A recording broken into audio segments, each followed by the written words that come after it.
Good Friday को मना रहे हैं। प्रभु यीशु मसीह को, क्रूस के उस दर्द को जो उन्होंने सहा मेरे और आपके लिए, उस दर्द और उस पीड़ा को हम समझने की कोशिश कर रहे हैं कि किस खातिर वो दुनिया में आया और किस खातिर उनका आने का मकसद क्या था, कि जिसके लिए वो क्रूस पर चढ़ाया गया। प्रभु यीशु मसीह ने अपने जीवन काल में मानव जाति को पाप से बचाने के लिए, अपने पिता की मर्जी को पूरा करने के लिए सलीब पर चढ़ा और उन्होंने बहुत से कार्य अपनी जिंदगी में लोगों की भलाई के लिए किए। आज हम जब सलीब पर चढ़े हुए प्रभु यीशु मसीह के उन कलमों को, पवित्र वाणियों को पर ध्यान कर रहे हैं, जिसको कि हम आज गुड फ्राइडे, पवित्र शुक्रवार के नाम से भी जानते हैं। न केवल मसीही तबका, परंतु दुनिया के हर लोग जो पढ़े लिखे हैं, जो न्यूज़ सुनते हैं या जिनकी कहीं ना कहीं कन्वर्सेशन होती है, आज के इस दिन को जानते हैं कि आज गुड फ्राइडे का दिन है। प्रभु यीशु मसीह ने जबकि वो सूली पे लटके हुए थे, कल मैं एक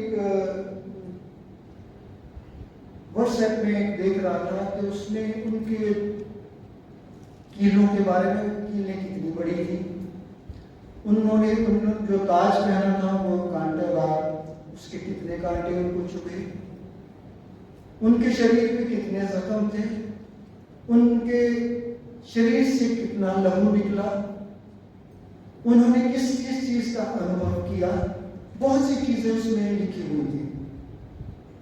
सो प्रभु यीशु मसीह ने इस दर्द के समय में जो पवित्र वाणी कही, और तीसरी वाणी जिसमें मैं आपसे बातचीत करने जा रहा हूं, या जिसमें हम ध्यान करने जा रहे हैं, वो है यूहन्ना रचित सुसमाचार, उसका 19वां अध्याय और उसके 26वें आयत में। The Gospel according to St. John, chapter 19, from verse 26। यीशु ने अपनी माता और उस चेले को जिससे वह प्रेम रखता था पास खड़े देखकर अपनी माता से कहा, हे नारी, देख ये तेरा पुत्र है।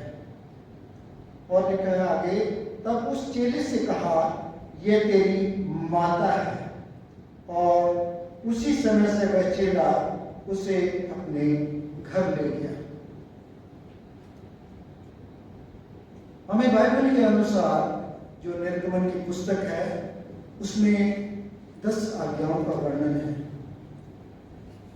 उन आज्ञाओं में आपको, अगर आपने गौर से सुनी होंगे, वो आज्ञाएं जो उसने मूसा के द्वारा समस्त मानव जाति के लिए दिया, वो ये है 5वीं जो आज्ञा है, उसमें लिखा है कि तू अपने माता पिता का आदर करना, ताकि तेरी आयु इस पृथ्वी पर, जिसे तेरा पिता परमेश्वर तुझे देता है, दीर्घायु हो, तेरी लंबी उम्र हो। ये आज्ञा हमें बाइबल में पिता परमेश्वर ने मूसा के द्वारा समस्त मानव जाति के को दिया है। और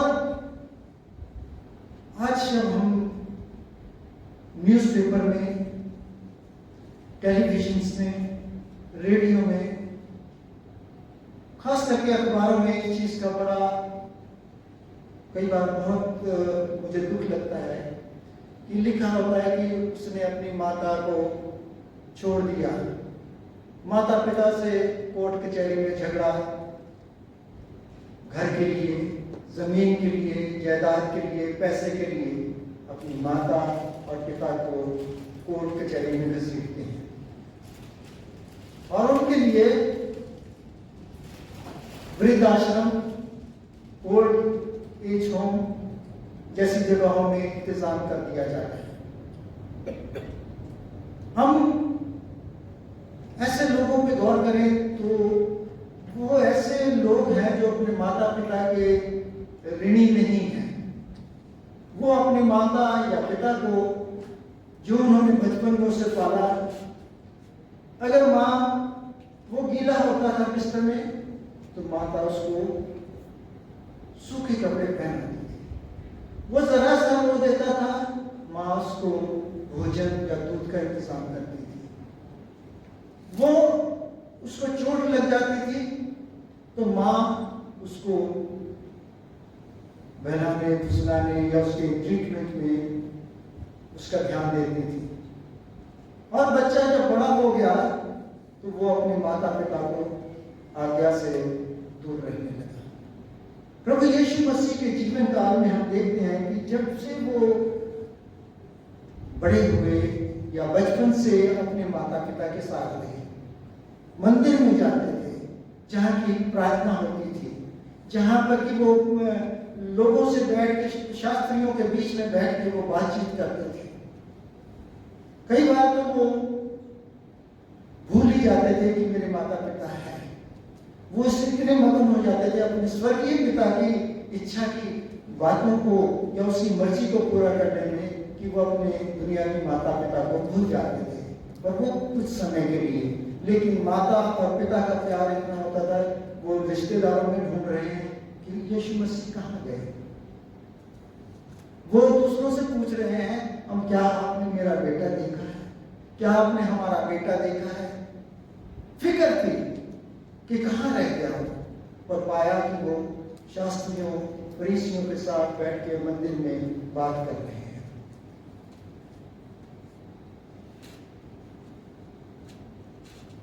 पौलुस भी अपनी पुस्तक में लिखते हैं कि इफिसियों की अगर हम चौथे में देखेंगे उसमें वहां पर यह लिखा है, तू अपनी माता पिता का आदर करना। वहां पे क्या लिखा है विदिन ब्रैकेट, ये पहली आज्ञा है जिसके साथ प्रतिज्ञा है। और 10 आज्ञाओं को अगर हम एक एक करके निचोड़ देखें उसका, तो उसमें किसी के साथ प्रतिज्ञा शायद ही दी गई। कुछ आज्ञाएं सीधी डायरेक्ट हमें परमेश्वर से हमारा नाता जोड़ती है। कुछ आज्ञा है जो हमें दुनिया के रिश्तों से, दुनियावी बातों से जोड़ती है। यहां भी ये बात जो है पौलुस इसको एम्फसाइज करता है, इस पर जोर दे के बात करता है कि माता पिता का आदर करना, और ये पहली आज्ञा है उसके अनुसार जिसके साथ प्रतिज्ञा भी है कि तेरी दीर्घायु हो, तेरी उम्र दराज की हो, तू इस दुनिया में बहुत दिन तक जिए। आज जब प्रभु यीशु मसीह सूली पर चढ़े हैं, उन्होंने अपने उस कर्तव्य को जो उन्होंने सीखा कि मेरी माँ मुझसे बहुत प्यार करती है, मेरे पीछे पीछे आती है। मैंने बहुत सी दुनियावी माताओं को भी देखा है जो अपने बच्चों को बहुत ज्यादा, बहुत अपने से खुद से ज्यादा वो प्यार करती हैं। वो ढूंढती हैं, मेरे कहीं आपने मेरी बेटी को तो नहीं देखा, आपने कहीं मेरे बेटे को तो नहीं दिया, इधर तो नहीं आया कहीं। ऐसी बात जब वो नहीं मिलता है तो वो जगह जगह ढूंढती है। अगर बेटा या बेटी घर पे आ जाते हैं भूखे या प्यासे हैं, तो वो उनके लिए इंतजाम, खाने का इंतजाम और उनकी जरूरती, दुनियावी जरूरतों को पूरा करने के लिए, आत्मिक जरूरतों को पूरा करने के लिए वो तत्पर रहती है। माताएं जो हैं अपने पुत्र से बहुत प्यार करती हैं। मैं ज्यादा समय नहीं लूंगा। एक कहानी जो आप लोगों ने अक्सर सुनी है, कि एक बच्चा था, बचपन से वो बुरी आदतों में पड़ गया, चोरी चकारी करने लगा, और एक दिन जब बड़ा हुआ उसको जेल हुई, और उसके बाद उसको, और जब उसने अपने जीवन में बुरे कर्म करने शुरू कर दिए, उसको फांसी की सजा हुई। और जैसा कि फांसी से पहले पूछा जाता है कि आपकी अंतिम इच्छा क्या है, उसने कहा मुझे मेरी माँ से मिलना है। उसकी माँ को बुलाया गया। जब वो माँ से मिलने लगा तो उसने अपनी माँ का कान काट लिया। तो वहां पे हाकिमों ने, अफसरों ने उससे पूछा तुमने ऐसा क्यों किया? उसने कहा अगर मेरी माता आई शुरू से मुझे मारती, थप्पड़, मुझे डंडे मारती, या मुझे और कुछ ऐसी बातें के लिए मना करती, तो आज मैं जेल की सजा और ये आज फांसी की सजा ना भुगतना। प्रभु यीशु मसीह ने चूंकि अपने जीवन काल में माता पिता से बहुत कुछ सीखा। माता पिता के संपर्क में हम देखते हैं कि 12 वर्ष हो गया, मंदिर में गया, उनके साथ रहा, और आज अपने उस फर्ज को कि माता और पिता ने मुझे इस दुनिया में मेरा साथ दिया, मुझे पाला पोसा, मुझे मेरे लिए कष्ट सहे। वो कहानी तो सुनता होगा कि जब आज्ञा निकली कि 1 साल से के बच्चों को मार दिया जाए और वो मिस्र को लेके भागे, वो उसके मन में यह था कि माता पिता ने मुझे बहुत ज्ञान दिया, माता पिता ने मेरी बहुत देखभाल की, आज मेरा फर्ज है उन आज्ञाओं को, क्षमा और दूसरी बातों को जो हम 7 कलमों के रूप में देखते हैं। परमेश्वर का पुत्र अपने स्वर्गीय पिता की आज्ञा को, स्वर्गीय पिता की ना केवल वो अपने दुनियावी माता पिता की आज्ञाओं को भी नहीं टालने वाला था। उसने अपनी माता को देखा, उसकी माता जो उसको देख रही थी, उसका मन बहुत दुखी था अपने पुत्र के प्रति कि उसको क्रूस दिया जा रहा है, उसको मार पड़ रही है, उसको घूंसे मार रहे हैं, उसको लात मार रहे हैं। वो लेकिन कोई बुरी बात, कोई गाली के बदले गाली नहीं दे रहा, वो सहता जा रहा है, मां का कलेजा पसीज रहा है। जब से वो पकड़वाया गया है, उसकी माता ने उसका पीछा नहीं छोड़ा, क्रूस पे चढ़ा दिया गया है। प्रभु यीशु मसीह को अपनी माता दिख रही है। वहां भी उन्होंने सोचा दुख में, प्यास लग रही है, दर्द हो रही है, खून बह रहा है, 6 चक्कर आ रहे हैं, लेकिन माता का बराबर ध्यान है कि अभी तक तो माता के साथ मैं रहता था, माता के घर जाता था, अब मेरी माता का क्या करेगी? शायद उसका पिता शायद गुजर गया होगा, उसका ऐसा वर्णन नहीं है, लेकिन माता का जरूर है कि उसकी माता देख रही है अपने प्यारे लाडले को कि वो क्रूस पे है। उसने अपने एक चेले को, वो चेला कौन था? यमुना था, जिसको प्रभु यीशु मसीह ने कहा देख ये तेरा पुत्र है, और लिखा है, क्योंकि वो चेला प्रभु यीशु मसीह से बहुत प्यार करता था। उसने प्रभु यीशु मसीह का कहना नहीं टाला, उसने प्रभु यीशु मसीह को की बात को पालन किया, और लिखा है बाइबल में बताती कि वो उसी समय उसको अपने घर ले गया, क्योंकि वो माता दुखी थी। अपने उस फर्ज को जो उसका अपने माता के प्रति था, अपने दुनियावी नाते के प्रति था, उस नाते के अनुसार उसने अपनी उस फर्ज को सलीब पे पूरा किया। आज हम में से बहुत ऐसे हैं जिनको पता है कि हमें माता पिता का आदर करना है, जिनको पता है कि हमें अपने माता पिता की बुढ़ापे में सेवा करनी है जबकि उनको जरूरत पड़ेगी। क्या हम उन लोगों में से हैं जिनका जिक्र न्यूज़पेपर में आता है कि इसके उन्होंने अपने माता पिता को वृद्धाश्रम में छोड़ दिया, अपने माता पिता की जायदाद की खातिर उन्होंने अपने उस रिश्ते को तोड़ दिया। प्रभु यीशु मसीह हमें सिखाते हैं कि हमने अपने माता पिता का आदर और सेवा करनी है। क्यों? क्योंकि हमारा फर्ज बनता है, क्योंकि उन्होंने गर्मी, सर्दी, धूप, बरसात, कैसी भी मौसम हो, उन्होंने हमारी सेवा की है। आज अगर हम अच्छे माता पिता हैं तो हम उन्हें एक अच्छी शिक्षा देते हैं। वो शिक्षा जो बुढ़ापे तक नीति वचन ये कहता है कि बुढ़ापे में भी उनसे नहीं हटेगा। सो आज जब हम इस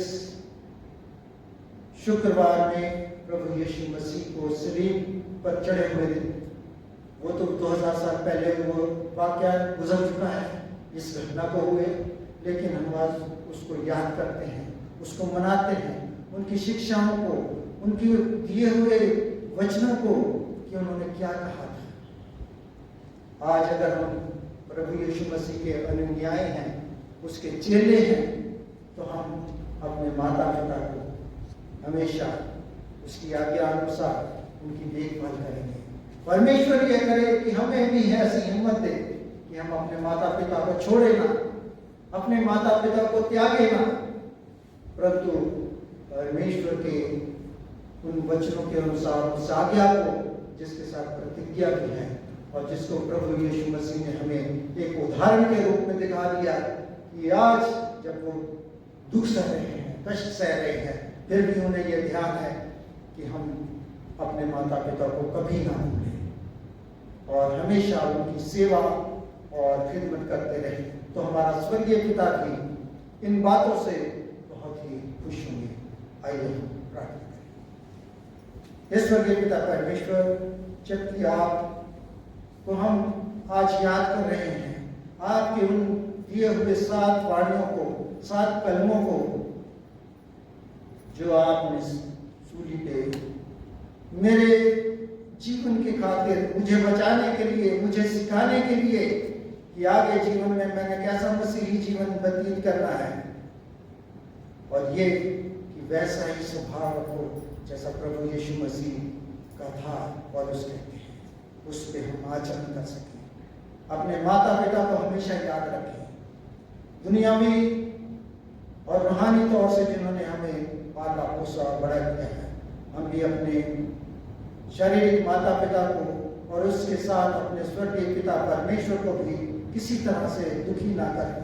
अपने कामों से उनको प्रतिदिन, प्रति मिनट हम उनको प्रभु जी आपके द्वारा, आपके वचनों पे चल के हमेशा याद रखने वाले हो सके, उनका ध्यान रखने वाले हो सके। ये सब कुछ आपके प्रिय पुत्र अपने उद्धारकर्ता प्रभु यीशु मसीह के मधुर और मीठे नाम में होके मांगता हूँ।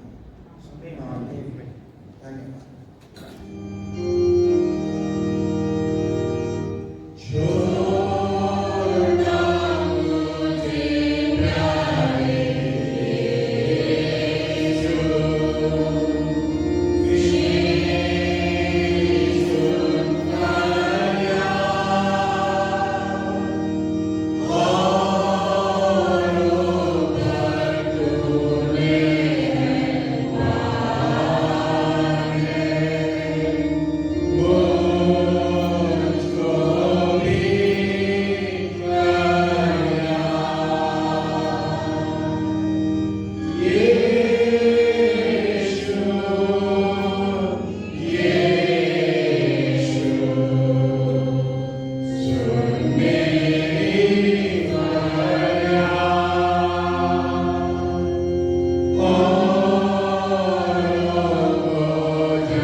मेरे साथ निकालें मत्ती की इंजील उसका 27वां अध्याय 45 आयत से आगे बढ़ेंगे। दोपहर से लेकर तीसरे पहर तक उस सारे देश में अंधेरा छाया रहा। तीसरे पहर के निकट यीशु ने बड़े शब्द से पुकार कर कहा, एली एली लमा शबक्तनी, अर्थात हे मेरे परमेश्वर तूने मुझे क्यों छोड़ दिया। जो वहां खड़े थे उनमें से कितनों ने यह सुनकर कहा, यह तो एलिया को पुकारता है। उनमें से एक तुरंत दौड़ा और स्पंज लेकर सिरके में से भिगोया और सरकंडे पर रखकर उसे चुसाया और उन्हें कहा, रह जाओ, देखें एलिया उसे बचाने आता है कि नहीं।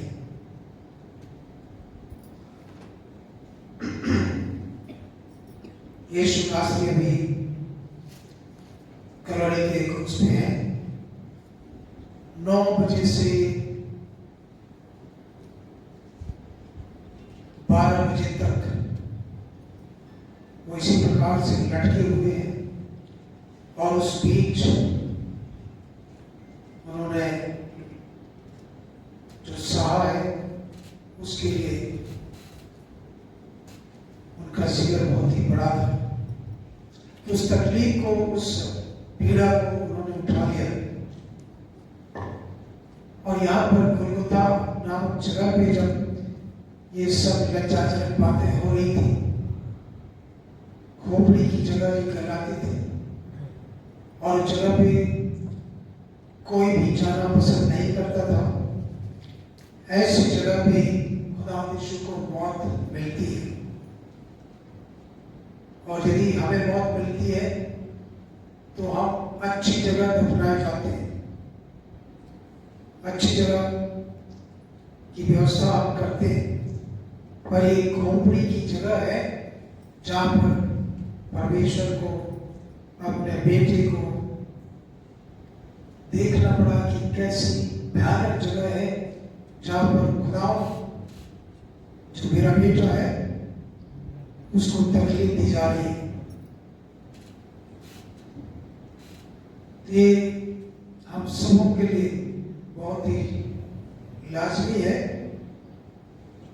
जो मौत की जगह थी वो भी घिनौनी थी और मेरे बाप के लिए ये सोचने वाली जगह बात है कि कैसे हम घिनौनी जगह पे बढ़ते हैं। शैतान उस घिनौनी जगह पे उन तमाम रूहों को ले जाता है जो खुदा के साथ जुड़े नहीं रहते। उन्हें वो यातना देता है जो उनके सहने से बाहर है और खुदा यीशु खुद इस यातना को वहां पर उठाए। पिछली 3 वाणियों में हमने ये देखा कि खुदा ने दूसरों के लिए प्रार्थना की, दूसरों को भी क्षमा कर दिया, गुनाहगार को भी उसने स्वर्ग का दरवाजा दिखा दिया कि तू आज ही मेरे साथ स्वर्ग लोक में होगा। तो धन्य है वो जो खुदा के साथ स्वर्ग लोक में गया है। और उसके बाद खुदा यीशु मसीह ने एक अच्छे रिश्ते को जोड़ दिया, माता के रिश्ते को बेटे से जोड़ दिया और बेटे को अपनी मां से मिला दिया। रिलेशनशिप खुदा के लिए बहुत ही महत्वपूर्ण है जो हमने सुना। अब उसने अपने आप को देखा कि वो कैसी स्थिति में है, कितनी गंदी जगह है, कितना भयानक वातावरण है। यहाँ पर हमने पढ़ा है दोपहर से लेकर तीसरे पहर तक उस सारे देश में अंधेरा छाया रहा और तीसरे पहर के निकट यीशु ने बड़े शब्द से पुकार कर कहा, एली एली लमा शबक्तनी, या इलोई इलोई लमा शबक्तनी। हे परमेश्वर, हे मेरे परमेश्वर, तूने मुझे छोड़ दिया।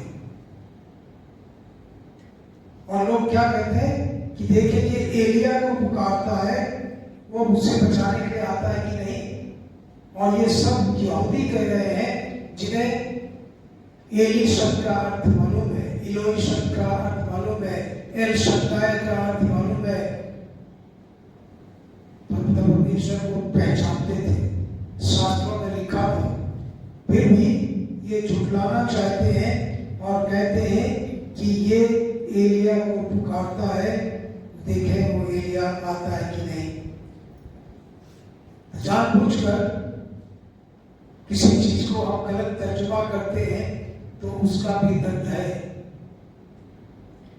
परमेश्वर कदापि नहीं चाहते कि परमेश्वर को जो स्थान मिलना चाहिए वो स्थान हम किसी दूसरे को दें। और खुदा यहाँ पर देखते हैं कि 9 बजे से 12 बजे तक कैसी यातना उनके जीवन में आई। और तीसरे पहर के निकट यीशु ने अपने आप को देखा कि कैसा भयानक स्थिति है, उनकी कैसे निंदा की गई है, कैसे परमेश्वर ने उनको लोगों से चुनौती दिलाई कि यदि तू बेटा है, परमेश्वर का बेटा है, तो खुद बच जा और हमें बचा ले। तो लोग उनको भयभीत करते रहे, हर तरीके से भयभीत करते रहे। और यीशु ने परमेश्वर के न्याय को देखा कि न्याय मुझ पर आ चुका है।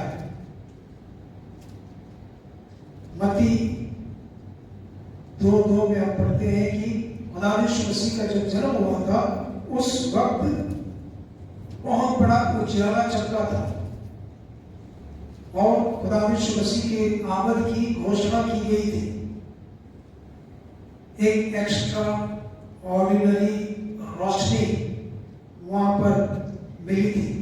और यहां पर हम देखते हैं कि एक एक्स्ट्रा ऑर्डिनरी डार्कनेस पूरी दुनिया में छा गई। तो दोपहर से लेकर तीसरे पहर तक 3 घंटे तक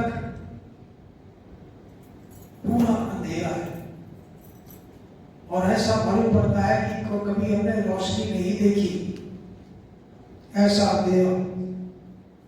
खुदा यीशु मसीह जगत की ज्योति बनकर इस दुनिया में आए थे और जन्म के समय इस बात को प्रकट किया गया था। अब चूंकि नूर उनसे दूर हो रहा है तो ये डार्कनेस लाजमी है, वो अंधकार में बदल गया। तो वो नूर उन तमाम लोगों के बीच से जा रहा है। अब घोर अंधकार है और ये अंधकार उस तमाम निंदा करने वालों के मुंह पर एक तमाचा था कि तुमने उस नूर को जब जगत में था पूरी तरीके से खत्म करने की कोशिश करते रहे, तो अब उनका हृदय अंधेरे में डाल दिया गया। और जितना भयानक अंधेरा था उनकी सोच समझ खत्म हो गई। वो कुछ नहीं सोच पा रहा था उनको कि हम क्या करें, क्या देखें, टटोलने लगे होंगे। और थोड़ी देर के लिए उनका जो ये सब काम हो रहा था वो भी खत्म हो गया होगा, उन्होंने कुछ दूसरा सोचना शुरू कर दिया होगा। तो उनका हृदय इस अंधकार के वक्त भी नहीं बदला, वो पश्चाताप उन्होंने नहीं किया। और यदि हम चुप होते हैं तो कुछ न कुछ दिमाग में चलता है, दूसरों की नहीं सोचने पर अपनी बातचीत हम सोचते हैं।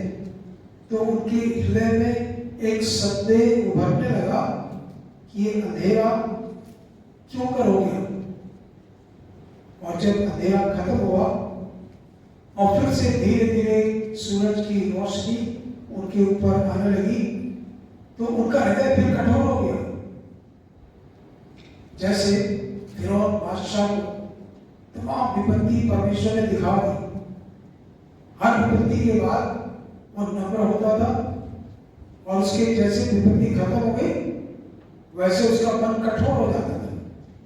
तो ठीक यही बात है कि लोगों ने पश्चाताप नहीं किया, मन नहीं फिराया कि अपने गलत व्यक्ति को ये सजा दे दी है, परंतु वो और भी कठोर होते चले गए और उनका हृदय पूरी तरीके से बंद हो गया। खुदाविशों के बीच में अभी भी है, फिर भी उनकी समझ नहीं आई। तो खुदाविशों ने एक ऐसी लड़ाई वहां पर लड़ी है जो बैटल ग्राउंड में है, आर्मी जैसे लड़ते हैं उसी प्रकार से शैतान के साथ यहाँ पर एक लड़ाई चल रही है। खुदाविशों स्वयं पाप बन गए, जो पाप से अज्ञात थे, उन्होंने अपने आप को पाप बना दिया और अंधकार ने रोशनी देना बंद कर दिया। पूरी तरीके से कोई रेवोल्यूशन वहां पर नहीं हो रहा है, बिल्कुल सब चुप है। और ऐसा अंधकार तब भी नहीं था जब आदम बनाया गया था, और जब 9वें घंटे की बारी आती है तो आसमान साफ होने लगता है और खुदाविशु ऐसे वक्त पे चिल्लाते हैं, बड़े जोर से चिल्लाते हैं, इलोई इलोई लमा शबक्तनी, बड़ी ताकत के साथ। तो ये सीरिया की भाषा का शब्द है, जुबान में है, और ये भजन के लिखने वाले से मिलते हैं। भजन संहिता 22 अध्याय उसकी पहली आयत को यदि हम पढ़ते हैं तो इसी शब्द का इस्तेमाल हुआ है। और दाऊद जिन कठिन परिस्थितियों में था, प्रभु यीशु मसीह ने उनके जबूर को पढ़ा और अपने में याद किया है, और आज उस प्रार्थना को जो दाऊद की प्रार्थना थी अपने लिए इस्तेमाल करते हैं। तो वचन की महत्ता यहाँ पर देखते हैं कि जितना वचन पढ़ते हैं कैसे हम उसको इस्तेमाल करते हैं, और जैसे जैसे हम इस वचन को इस्तेमाल करते हैं, अपनी दुआओं में इस्तेमाल करते हैं, वैसे वैसे हमारे लिए रास्ता खुलता चला जाता है, हमारे लिए आश्चर्य होना शुरू हो जाता है और परमेश्वर की आशीष आना शुरू हो जाती है। तो अपने जीवन में मुझे और आपको परमेश्वर के वचन को उतारना है, अपने व्यवहार में लाना है, ताकि परमेश्वर की वचन की उपयोगिता हमारे जीवन में हो सके और उसके माध्यम से हमारे जीवन में परिवर्तन आ सके। तो ये वचन हमें रोज पढ़ते रहना चाहिए कि ये प्रार्थना हमारी ये प्रार्थना बन जाए। तो परमेश्वर के वचन को पढ़ना मतलब एक तरीके से हम प्रार्थना कर रहे हैं, और परमेश्वर उसी वचन को जब हमारे सामने लाता है, जिससे हम कायल भी होते हैं, जिससे हम गर्व भी महसूस करते हैं, और उसके माध्यम से परमेश्वर के साथ हम चलने की सामर्थ भी पाते हैं। तो ये वो पुकार थी जो एक प्रार्थना की पुकार थी, और परमेश्वर के वचन से उसको अगुवाई पाते हैं। तो ये बड़े शब्द से पुकारा गया और खुदा यीशु मसीह की पीड़ा को यहाँ पर व्यक्त किया गया कि मैं भयंकर और असहनीय पीड़ा में हूं। वहां पर आज पिता करके लिखा है। खुदा यीशु मसीह ने पिता का दर्जा वहां पर नहीं दिया, क्योंकि उसके बीच में और खुदा के बीच में एक बड़ी खाई आ गई, अंधकार आ गया। परमेश्वर ने मानो अपने आप को छिपा लिया। और यशायाह उसके 59 के दूसरी आयत में पढ़ते हैं, बहुत ही अद्भुत वाक्य, बल्कि इसको पढ़ लें बहुत ही अच्छा रहेगा। यशायाह 59 उसकी दूसरी आयत।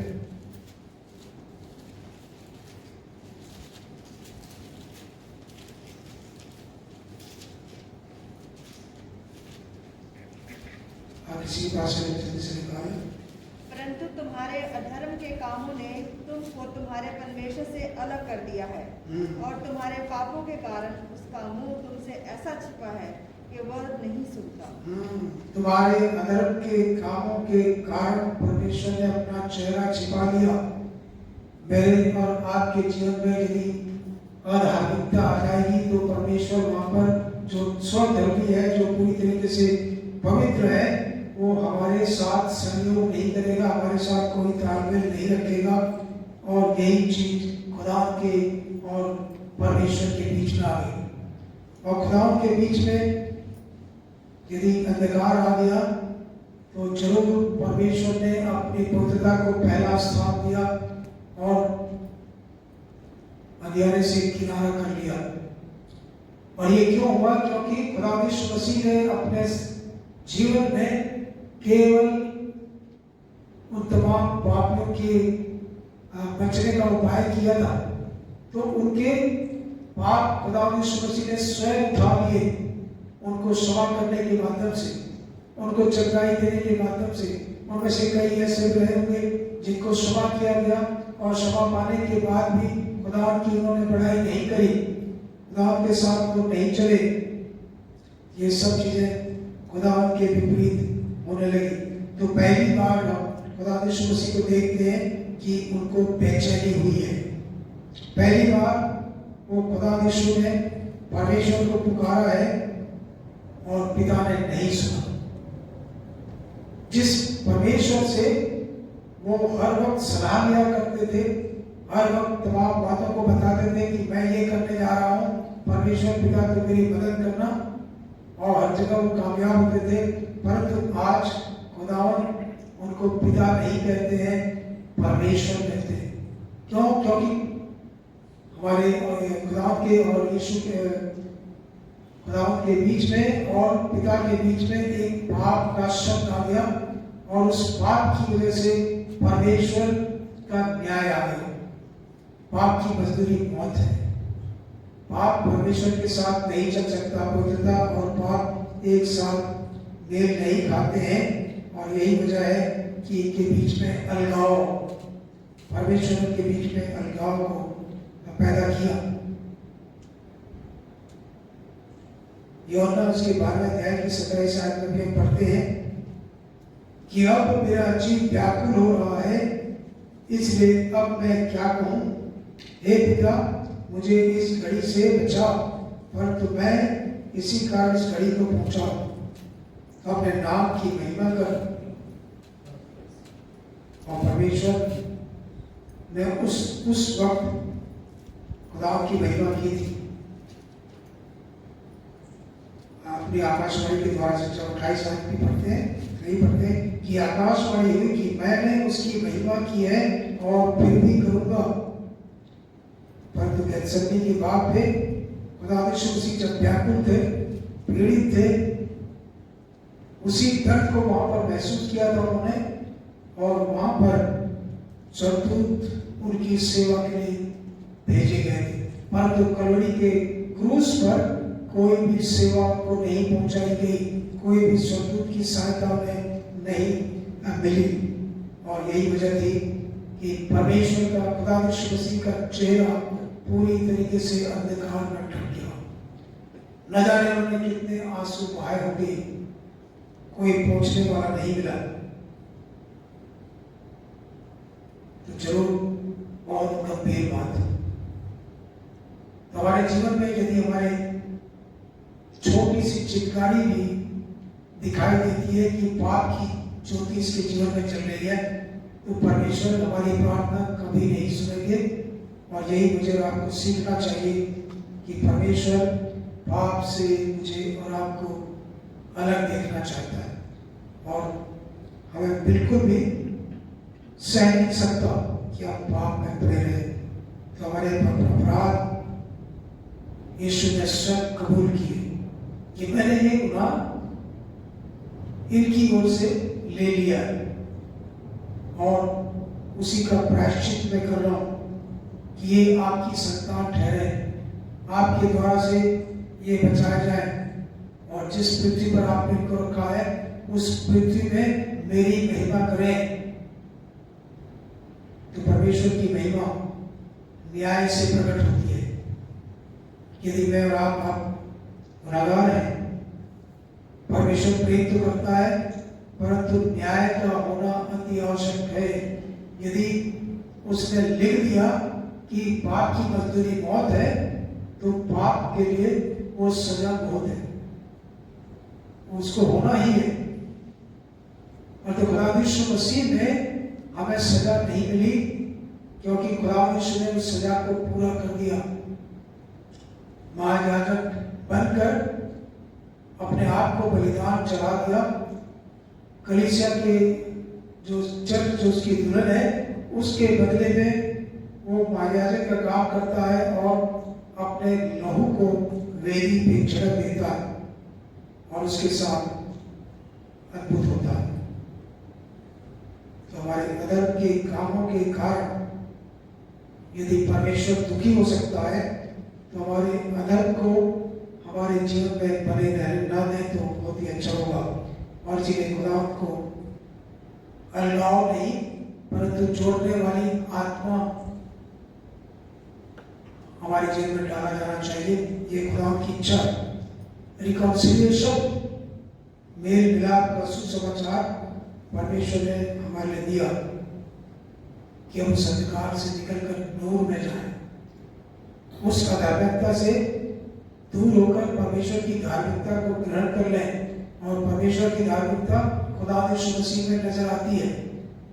और धार्मिकता का वस्त्र प्रभु ने पहनकर हम सबों के लिए मौका दिया कि हम सभी उस पर विश्वास लाकर धार्मिकता में जीवन बिताएं और नई जिंदगी जो हमें मिली है वो जीवन को अच्छी तरीके से बिताने पाए।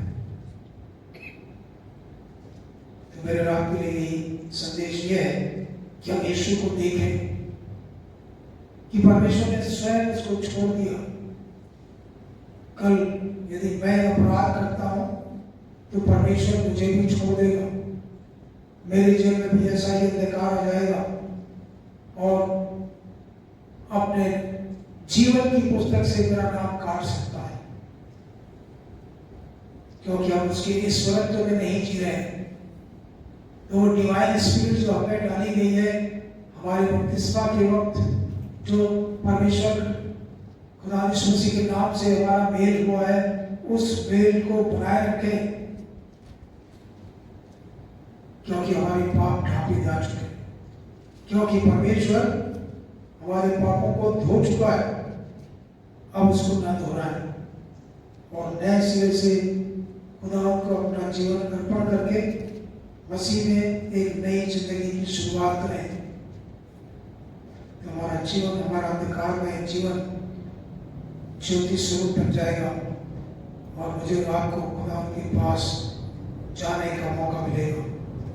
यदि हम ऐसी स्थिति में हैं, भयानक पीड़ा में गुजर रहे, परमेश्वर के साथ हम अच्छे संबंध में नहीं है, तो पाप का ही वो कारण है जिसकी वजह से खुदा ने अपने जीवन में पहली बार अलगाव देखा और वो हमारी भलाई के लिए ही था। मुझे और आपको जब ये मालूम है वजह, तो उस वजह को हम दूर करें और खुदा की आमद से पहले अपने आप को छोड़ लें, ताकि प्रभु मुझे और आपको आशीष दे और अपनी सुरक्षा में ले ले। आइए दुआ करें। आसमानी बाप, हम आपके शुक्रगुजार हैं, आपने हमारे अधर्म के जीवन को बदलकर धार्मिकता के जीवन में बदल दिया। आपका अनुग्रह इसी प्रकार से हमें काम करे और हम आगे जो जीवन बिताते हैं वो धार्मिकता से परिपूर्ण हो, आपके अनुग्रह से परिपूर्ण हो और हर जगह उस धार्मिकता के माध्यम से परमेश्वर के प्रेम और अनुग्रह को हम सच्चा साबित करने पाए। ये सब कुछ आप ही के सामर्थ्य और विजय नामों को मांगते हैं, सुने और ग्रहण करें। आमीन।